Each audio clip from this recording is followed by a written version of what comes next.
Hare Krishna. So in this video we will listen about the pastime of Lord Vaman Dev, and this video will be very beneficial for kids and teenagers who wishes to know about this pastime very briefly.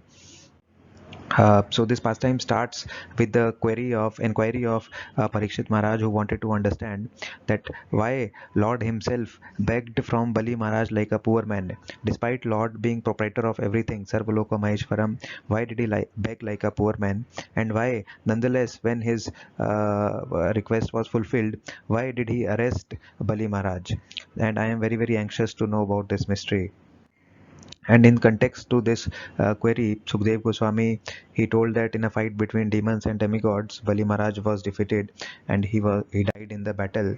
However, later by the grace of Shukracharya, Bali Maharaj regained his life, and Shukracharya was having a Sanjeevani Vidya by which he was able to relive Bali Maharaj.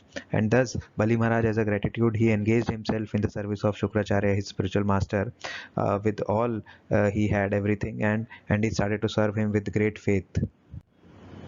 And the descendants of Brigu, along with the Shukracharya, they were very pleased with the service of Bali Maharaj, and they knew that Bali Maharaj wanted to gain over the kingdom of Indra. So they engaged him in the Vishwajit Yagya, and when this Yagya was performed, from the fire of Yagya came various things which made Bali Maharaj very powerful and incorporeable. So a chariot came covered with gold and silk, horses like those of Indra came, a flag which was marked by lion, a bow, wearer, and armor. A lot of things came from the fire. So they are described, and the most important thing is that Prahlad Maharaj, his own grandfather, blessed him with eternal garland of flowers.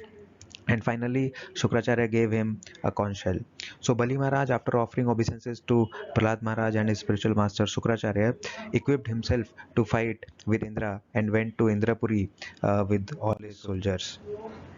Then Bhagavatam goes on to explain a brief description of Indrapuri. It says that it is full of pleasing orchards, and there it is called Nandan Garden, and the branches of trees are bending down because of the weight of flowers and fruits. There are beautiful women sporting everywhere. The city is surrounded by trenches of Ganges water called Akash Ganga, and it is surrounded by very high walls which are of the color of fire. The entire atmosphere is celestial, and most importantly, no one who is sinful, envious, or falsely proud, lusty, greedy, violent, no one of such a person can enter into that city.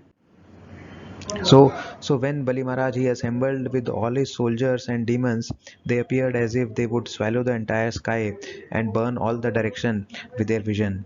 So the conch shell given by Shukracharya, blowing that conch shell, he attacked the outskirts of Indra's kingdom. So seeing this, Indra went to his own spiritual master known as Brihaspati and told him about Bali's strength and asked that what is the cause of Bali Maharaj's strength, endeavor and influence, how he has become so enthusiastic to gain over our kingdom. Kindly inform us about this. So Brihaspati instructed demigods that Bali Maharaj has been endowed by extraordinary power by the Brahmanas and his spiritual master, and the demigods presently they could not fight. Just as you cannot stand against Yamraj, so at this point in time you cannot fight with Bali Maharaj. And their only hope, the only hope for demigods is to gain the favor of Supreme Personality of Godhead, and there is no other alternative. And one very wise advice which Brihaspati gave is that demigods should leave the heavenly planets and keep themselves invisible for some time. So at times in life that is also important, that even if the Indra himself have to hide to for a better good. And then comes a turning point in the story. The mother Aditi is the mother of all the demigods, and seeing the position of their sons, all the demigods, she became very morose and aggrieved. And she is also the wife of Kashyap Muni. So Kashyap Muni is mostly engaged in meditation, and one day after many years he returned to his ashram, and he found that the ashram is no longer beautiful. Everywhere there were signs of lamentation. So Kashyap he inquired about the welfare of the ashram, and he asked very basic questions which reflect the protocol for auspiciousness and good fortune.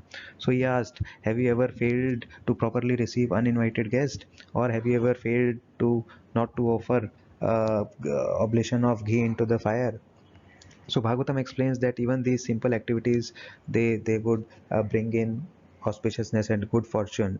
So it says that if a guest goes away from home even by not drinking a single glass of water, so that home is considered as home of jackals. And brahmanas and fire, they are considered as mouth of supreme personality of godhead.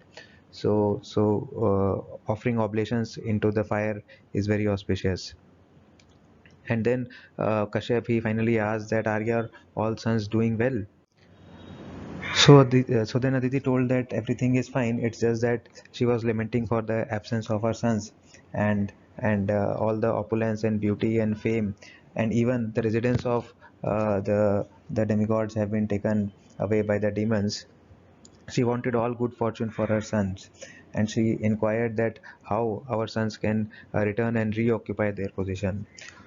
So Kashyap Muni was very moved by this request, and Kashyap Muni tried to instruct her in the philosophy of self-realization, that what is the difference between matter and spirit, and how to be unaffected by material laws. So this Gyan and Vairagya, he was trying to instruct her, but then at presently she was not able to be convinced, and then he advised her to worship Vasudev Janardhan, because he only can satisfy her desire. And then he gave entire long process of payovrat, which is to be followed for 12 days, and by that we can satisfy the Lord.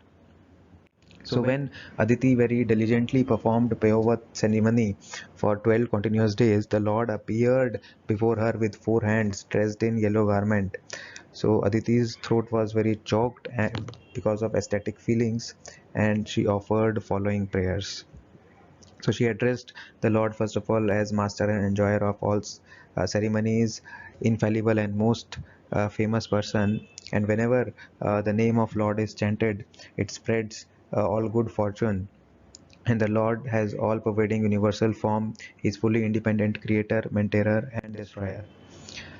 And then she went on to say that by satisfying your lordship, one can easily obtain a lifetime as long as that of Brahma, or one can fully have transcendental knowledge, satisfaction of senses, one can have unlimited material opulence, and even 8 yogic perfections. So all this can be achieved by satisfying the supreme personality of godhead, and that you are the shelter of all the poor and suffering living entities. And then Lord said that I have already understood your long cherished desire of for welfare of your sons, and I am very pleased by the austerities of Kashyap Muni, and thus Lord agreed to become their son and maintain the demigods. So initially, Lord appeared in his four-handed form with conch shell, disc, and club and lotus in front of, as a son of Mother Aditi and Kashyap Muni, and later on he assumed the form of Dwarf. So he appeared at an auspicious moment on Shravan Dwadashi, and at the time of Lord Vaman Dev's sacred ceremony, he was honored by various celestial persons like Sun God uttered Gayatri mantra, Brihaspati gave the sacred thread which you can see around the neck, then Mother Earth gave the deer's skin, and then demigod of moon, he gave the Brahmadand, the rod which he is holding in his left hand.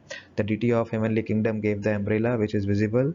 Then Lord Brahma gave the water pot, Mother Saraswati a string of Rudraksh bead which he is wearing.